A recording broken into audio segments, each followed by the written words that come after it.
हमारे बिहार में जातीय उन्माद लोगों को कूट कूट कर भरा हुआ है। जातीय उन्माद के आड़ में कहीं ना कहीं बिहार जो है 40 साल पीछे चला गया। अब आप सोचते होइएगा कि आखिर ऐसा क्यों कह रहा है, तो जानने से पहले नमस्कार स्वीकार कीजिएगा।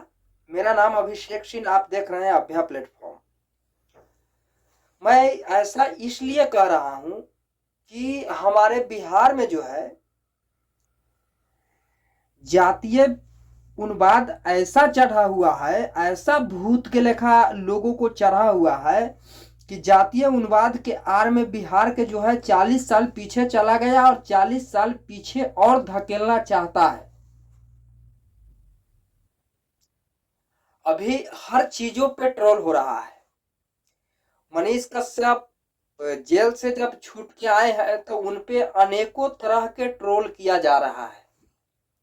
हालांकि मनीष कश्यप गलत आदमी नहीं है, उनका बोलने का तरीका बेशक अलग है, कड़वे हैं, ये चीज है, बट वो गलत आदमी नहीं है।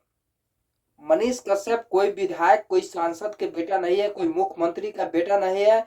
मनीष कश्यप एक आम फौजी का बेटा होते हुए भी गरीबों का मसीहा बना हुआ है। उसके लेकर काफी ज्यादा ट्रोल हो रहा है। अब देखिए, बिहार के रोजगार बेरोजगारी मुद्दा है, चाहे स्वास्थ्य व्यवस्था है, चाहे नौकरी के बारे, ये सब पे ट्रोल नहीं होगा। पवन सिंह ने एक गाना निकालते हैं, सोनी लिवन के और पवन सिंह दोनों 5 जनवरी का गाना दोनों का आता है। बर्थडे के शुभ अवसर पर पवन सिंह ने गाना भेजते हैं। उस गाने के लेकर अभी सोशल मीडिया पर काफी तेजी से वायरल हो रहा है और काफी ज्यादा ट्रोल हो रहा है। क्यों? क्योंकि जातीय उन्माद लोगों के शरीर में कूट कूट कर भरा हुआ है।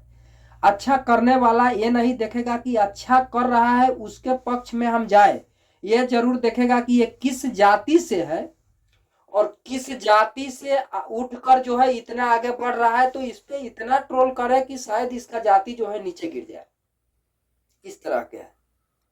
हाल ही में राम मंदिर के लिए देखिए, अयोध्या के राम मंदिर के लिए काफी जो है धूम धड़ाका से हर चीज किया जा रहा है। यहाँ तक कि मिथिलांचल जनकपुर से जो है बारात आया हुआ है, हर चीज लाया गया है। सीता जी का जो भी एक लड़की का जो है सामान होता है, शादी का जो है जोड़ा होता है, गहना होता है, हर चीज और मिठाई है, हर चीज उधर से आया है। काफी लोगों ने उस पर खुशी जो है महसूस कर रहे हैं, खुश हैं। लेकिन कुछ ऐसा विपक्षी दलों का लोग है जिन्होंने कह रहे हैं कि जितना कि अयोध्या में राम मंदिर बनाया जा रहा है उतना में कितना स्वास्थ्य हॉस्पिटल चलता, शिक्षा मिल जाता, लोगों को नौकरियां मिलती, सैलरी दी जाएगी। अरे यार, हद कर दिया तू लोग। क्या नौकरी के आड़ में आस्था को लोगों ने भूल जाएगा? आप खुद डिसाइड कीजिए इस पे कि क्या आस्था को भूल जाएगा। पटना में एक हनुमान मंदिर है, जो हनुमान मंदिर ने 5-5 हॉस्पिटल चला रहा है। क्या अगर अयोध्या के राम मंदिर जो बन रहा है अयोध्या में राम जानकी, क्या उससे अयोध्या के विकास होगा कि नहीं? ये आप लोग सोचिए, आप लोग कमेंट करके जो है बताइएगा कमेंट बॉक्स में कि क्या अयोध्या मंदिर से अयोध्या का विकास होगा कि नहीं होगा। जब ये 4-4 हॉस्पिटल चला रहा है तो क्या वो 40 चलाएगा या नहीं चलाएगा? लेकिन लोगों को इससे मतलब नहीं है। लोग सिर्फ और सिर्फ जातीय के यार में कहीं ना कहीं देख रहा है कि वो बीजेपी पार्टी बनवा दिया यार, उसका ज्यादा वोटिंग हो जाएगा, ये हो जाएगा, ये हो जाएगा। चलिए ठीक है, बाकी मैं वीडियो को इतने पर समाप्त करता हूं। आप सबके क्या राय है कमेंट करके जरूर बताइए। जय हिंद, जय भारत।